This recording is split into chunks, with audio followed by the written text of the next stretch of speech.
Bienvenidos a la tercera parte de antipsicóticos y sedantes. Soy el doctor Alfonso Gutiérrez.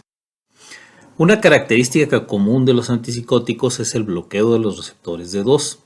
Esto en sí es el responsable de su acción, pero insistimos en que, de igual que todos los medicamentos, esta acción tiene relación con el tipo de paciente y además tiene manifestaciones secundarias importantes. El bloqueo de los receptores D2 puede ocurrir en la vía mesolímbica, cuya hiperactividad es responsable de los síntomas positivos de la esquizofrenia, como las ideas delirantes, alucinaciones, el lenguaje desorganizado y la catatonia. El bloqueo de los receptores D2 es característico de los antipsicóticos clásicos o típicos, que tiene una eficacia similar y amplia, aunque su respuesta puede variar de un paciente a otro. Además de bloquear los receptores D2, los neurolépticos pueden trabajar en otros receptores y en otras vías dopaminérgicas, lo que favorece la aparición de los síntomas negativos y cognitivos o agrava los ya existentes, lo que puede traducirse en el llamado síndrome deficitario por neurolépticos. Por ejemplo, cuando se produce el bloqueo de la vía nigroestrial, se afecta la motricidad, produciendo un estado de parkinsonismo inducido por los neurolépticos.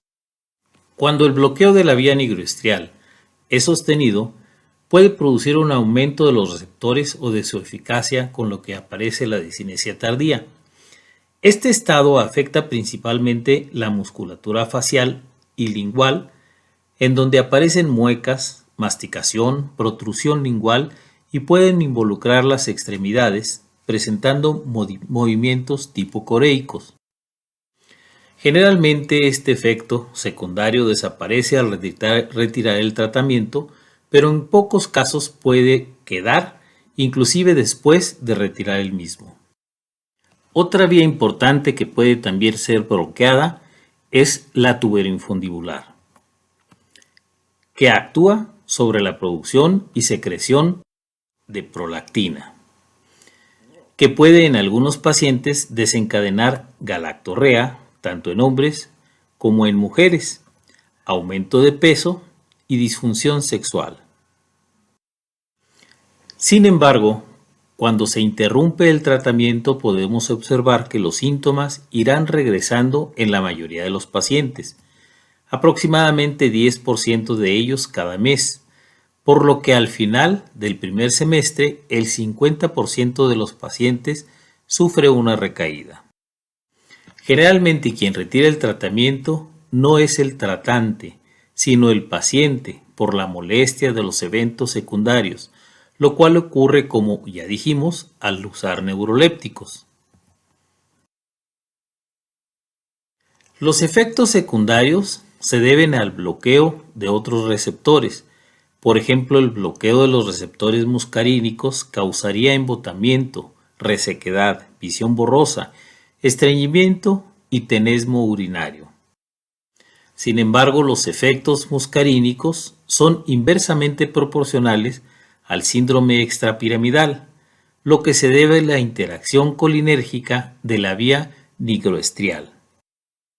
La dopamina bloquea la acetilcolina en la vía nigroestrial. Cuando la dopamina es bloqueada se hiperactiva la acetilcolina, lo que sería el causante del parkinsonismo. Por eso, cuando el antipsicótico bloquea la dopamina y la acetilcolina, es menor el parkinsonismo y los efectos del síndrome piramidal no aparecen. Esto va a condicionar que en muchas ocasiones se suele asociar un anticolinérgico al antipsicótico para atenuar la disinesia tardía. Por otra parte, los neurolépticos clásicos también bloquean los receptores histamínicos H1 y los adrenérgicos, lo que provoca aumento de peso secundario al aumento de apetito, somnolencia e hipotensión ortostática.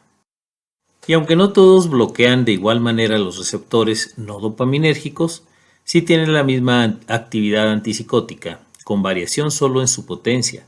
Por ejemplo, el haloperidol no tiene reacción antihistamínica. La primera de las fenotiacinas es la clorpromacina. que como neuroléptico se descubrió por serendipia cuando se estudiaba como un antihistamínico. Los antipsicóticos menos potentes son los que tienen cadenas alifáticas, por lo que es necesario utilizar dosis más elevadas. Sin embargo, las cadenas alifáticas son las que producen mayor bloqueo adrenérgico, histaminérgico y colinérgico, lo que les confiere un alto poder de producir efectos secundarios, extrapiramidales y sedación. Las piperacinas son las más proclives a producir síndrome extrapiramidal, pero son poco sedantes. El punto medio entre la producción de ambos serían las piperidinas, como la tioridazina. Sin embargo, esta sí produce los dos efectos. Los tiosantenos son derivados de las fenotiacinas, lo que explica que su efecto sea muy similar tanto del lado terapéutico como de efectos secundarios. De los tiosantenos, el flupentisol se usa combinado a militraceno en el tratamiento de la depresión con ansiedad. Tanto las fenotiacinas como los tiosantenos se absorben por vía oral, siendo su biodisponibilidad baja. Son liposolubles como la mayoría de los psicofármacos y se metabolizan en hígado, produciendo la mayoría de las veces metabolitos activos y, como la mayoría de los psicofármacos, tarda semanas en alcanzar los niveles plasmáticos estables. Las butiferonas es un grupo importante, ya que dentro de ellas se encuentra el haloperidol, que es un fármaco muy utilizado en México. Este es muy potente como antipsicótico y antiemético. Produce poca sedación, poco bloqueo colinérgico, pero puede producir fácilmente síndrome extrapiramidal. Estas se absorben bien por vía oral, teniendo una alta biodisponibilidad y alcanzando su concentración máxima entre 1.5 y 3 horas. También se administra por vía intramuscular, cuya concentración máxima o el tiempo de concentración máxima se alcanza en 30 minutos, media hora. Su metabolismo es hepático y su vida media es de entre 18 y 24 horas. Gracias.